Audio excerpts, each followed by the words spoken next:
প্রিয় দর্শক, আসসালামু আলাইকুম। আপনারা সবাই কেমন আছেন? আশা করছি আপনারা সবাই অনেক ভালো আছেন। এই যে বন্ধুরা দেখতে পাচ্ছেন আমাদের গ্রামের কৃষকেরা কীভাবে বাড়ির আশেপাশে যে কলা চাষ করে। বন্ধুরা, আপনারাও চাইলে কিন্তু বাড়ির আশেপাশে প্রতি জমিতে কিন্তু এই কলাগুলো চাষ করতে পারেন। বন্ধুরা, এই কলা চাষে তেমন কোনো খরচ নেই, অল্প খরচে চাইলে কিন্তু আপনারা চাইলে কিন্তু কলাগুলো চাষ করতে পারেন। বন্ধুরা, আপনাদেরকে এই কলা বাগানে কলা দেখাবো যে কীভাবে আমাদের গ্রামের কৃষকেরা বাড়ির আশেপাশে কলা চাষ করে থাকে। বন্ধুরা, যে দেখতে পাচ্ছেন, বন্ধুরা আপনাদেরকে আরও কলা বাগানে নিয়ে যাচ্ছি, যেখানে আমাদের যে কলা গাছের চারা দেখতে পাচ্ছেন, এই কলা গাছের চারা রোপণ করে কিন্তু আমাদের গ্রামের কৃষকেরা কিন্তু লাভবান হচ্ছে। বন্ধুরা, দেখে নিন বন্ধুরা, এই যে এই কলার ছড়ি কিন্তু চাষ করে আমাদের গ্রামের কৃষকেরা, কারণ এই কলার ছড়ি চাষ করে কিন্তু তারা লাভবান হচ্ছে। বন্ধুরা, মানে কলাগুলোর কিন্তু বেশ কয়েকটি জাত রয়েছে। বন্ধুরা, এর মধ্যে রয়েছে বন্ধুরা এই যে সাগর কলা, সবরি কলা, আনাইসে কলা বা বিশা কলা রয়েছে। বন্ধুরা, আপনারা যে কোনো ধরনের কলাই কিন্তু চাষ করতে পারেন চাইলে। বন্ধুরা, এই কলার মধ্যে রয়েছে প্রচুর পরিমাণে ভিটামিন। বন্ধুরা, আপনারা কীভাবে বাড়ির আশেপাশে কলা চাষ করেন, বন্ধুরা আপনাদেরকে আমি বিস্তারিত নিয়মটি বলে দিচ্ছি। বন্ধুরা, প্রথমে আপনারা এই যে কলা গাছ যে দেখতে পাচ্ছেন, বন্ধুরা এই কলা গাছের বীজগুলো জমিতে রোপণ করুন এবং তারপরে আপনারা এই কলার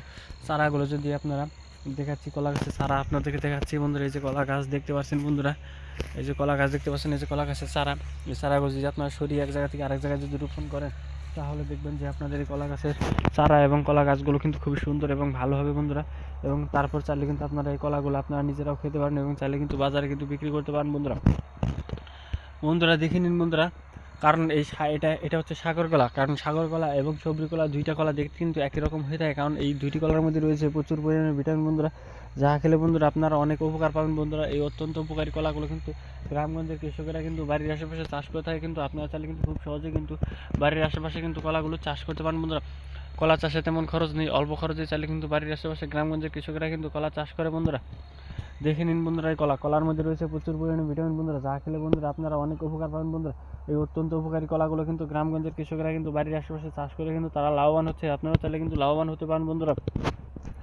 দেখে নিন বন্ধুরা কলাগুলো। বন্ধুরা, কারণ এই কলা চাষ করার জন্য বন্ধুরা অবশ্যই প্রতি জমিতে এই কলার বীজগুলো রোপণ করবেন এবং তারপর আপনারা এই কলা চাষ করে কিন্তু লাভবান হতে পারেন। বন্ধুরা, কারণ কারণ কলা খেলে কিন্তু আপনারা অনেক উপকার পাবেন। বন্ধুরা, যদি আমাদের এই ভিডিওটি যদি আপনাদের একটু ভালো লেগে থাকে, তাহলে বন্ধুরা অবশ্যই আমাদের এই ভিডিওতে একটি লাইক করবেন এবং কমেন্টে আপনাদের মতামত জানাবেন। ধন্যবাদ আপনাদের সবাইকে। আসসালামু আলাইকুম। বন্ধুরা, দেখে নিন বন্ধুরা, এই কলাগুলো আমরা নিজেরাই চাষ করে থাকি।